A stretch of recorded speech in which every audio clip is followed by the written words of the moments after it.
are continuing right along in my limited edition web series for what to do when Facebook and or Instagram fails. That's right, I still have not forgotten the great outage of March 13th. So we're gonna continue on. This is the second video in the limited edition web series. So thank you for watching, continue to watch.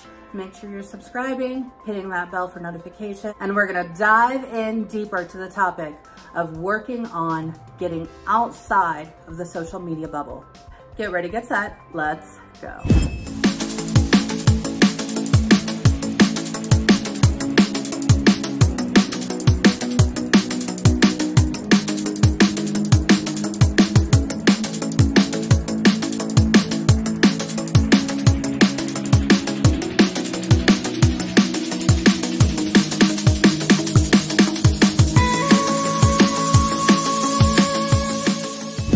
Hello, my social media friends. Welcome back. I am so glad that you are joining me and keeping up with this series.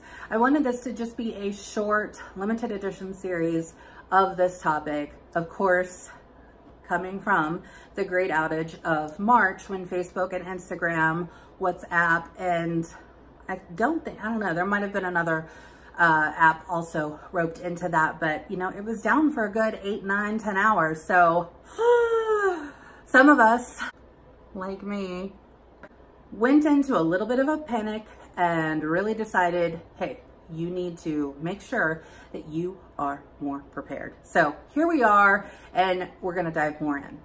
Remember from the first video, the 3 things that I left you with. You were gonna begin working on your email list, you were going to begin working on your mailing list, and you were also going to begin working on different ways of making sure that you are present on other social media platforms, and that way you're able to still connect with your audience in case of any other outage. Hopefully you guys are working on those and you're starting to really build that up.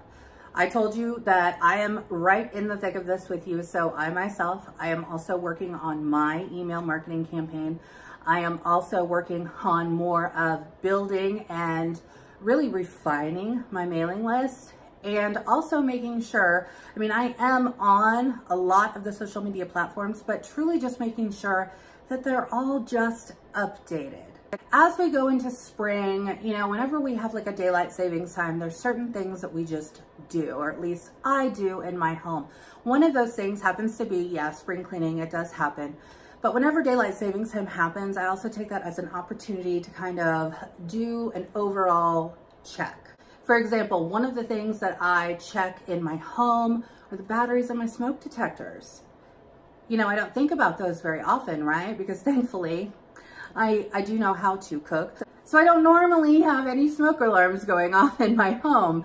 So I never know if those batteries are still fresh or not. So what I make it a point of doing is just every daylight savings time, changing out those batteries. So just as I change out those batteries, I also like to be able to, at different points in time during the year in my business, is just do maybe an overall reset or an overall quality check. What is working? What is not working? What could I fine tune? What could I do better? What should I maybe do less of that's not really yielding me any results? And what are activities that I'm doing that are actually making me money? I want you guys to take this opportunity as we're talking about this, maybe hopefully as you're getting ready to do some spring cleaning, is to also just do some spring cleaning on your social media platforms. Double check those links. If you use any of the services like Bitly, where you shorten the links, or maybe you've put up a link previously, just like checking those smoke detector batteries, I want you to go through and actually click on those links. So if you have them in your bios, on your website, wherever you have those out, just make sure that all of those links are working. You just want to do that quality check, make sure nothing's broken, make sure nothing has frazzled out on you that you just didn't know. Maybe you're accidentally sending people to a whole nother website. So it's just a good habit to get into of just doing a quality control check. How are things working? How are things running? It's also a really good opportunity at this point in time, since we're focusing on the different social media platforms, is maybe just going through and making sure that between Twitter and Facebook and Instagram and Pinterest and YouTube and all these different places that we are, what does your brand look like across all these places? Do you have a different profile picture for each brand? Do you have any kind of cover art up that maybe might need to be updated? Things like that, that again, you can just kind of fine tune. And me, myself, I'm a big catalyst for change. So what I like to do is to be able to just kind of spice up, refresh my look. And when I refresh my look, maybe changing a cover photo or even a profile picture, I just want to make sure that it not only aligns with me and my brand and what I represent, but I also want to make sure that if somebody's seeing me on Twitter and then they see me over here on Pinterest and then they follow me on Instagram, that everything is all jiving together, right? I don't want like everything over there on Twitter being rants or something crazy, right? I like to be able to just have a consistent flow between all those platforms. So again, you're just kind of making sure that everything is in its place, dust everything off, make sure those links are working, and just give it a quick little refresh. Guys, we're going into spring. This is the perfect opportunity, and we've got, in my business anyway, we've got a new catalog with new products. Take some time to take good quality pictures.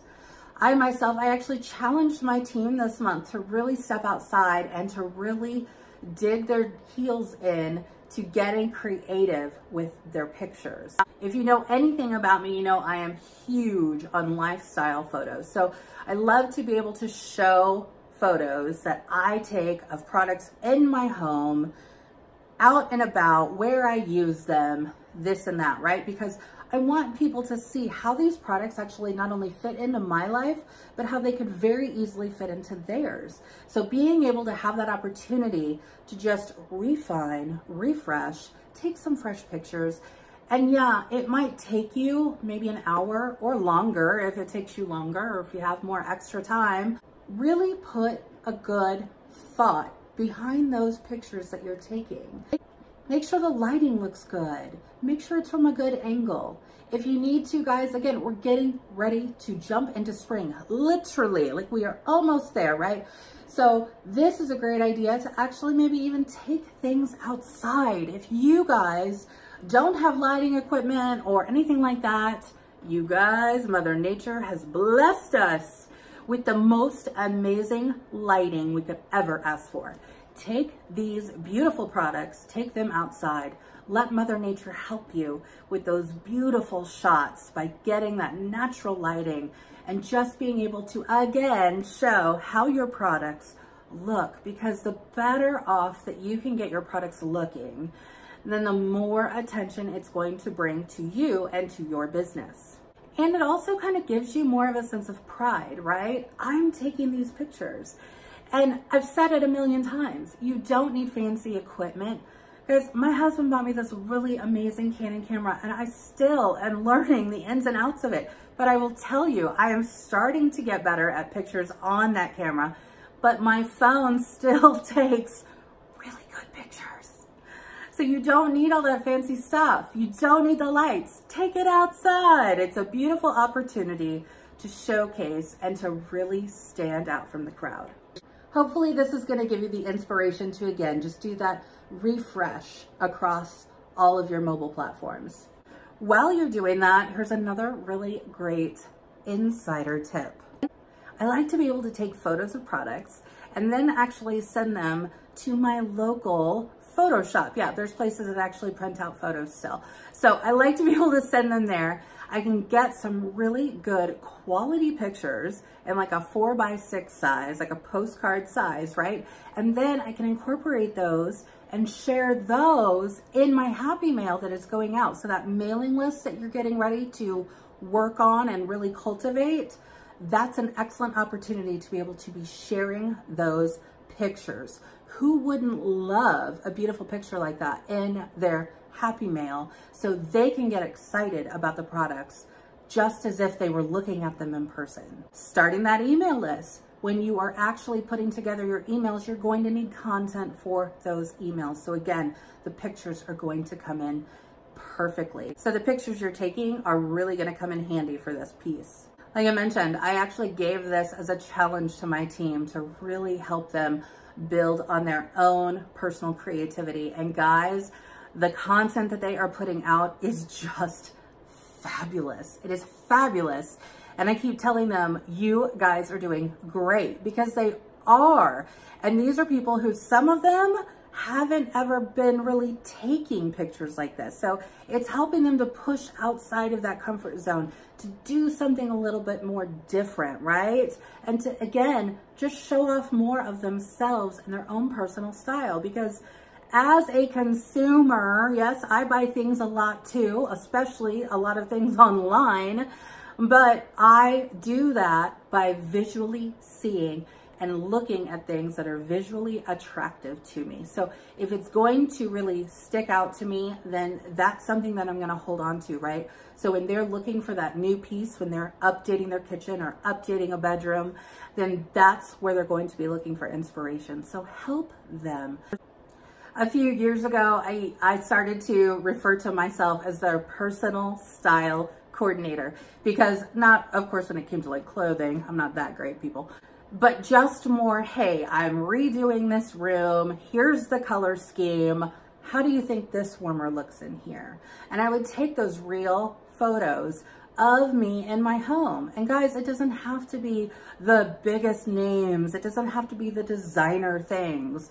We want to see your style. So again, remember, the emphasis is on you, showing yourself and showing your customers that, yeah, you don't have to live the Kardashian life to be able to have beautiful things and a beautiful home in the process.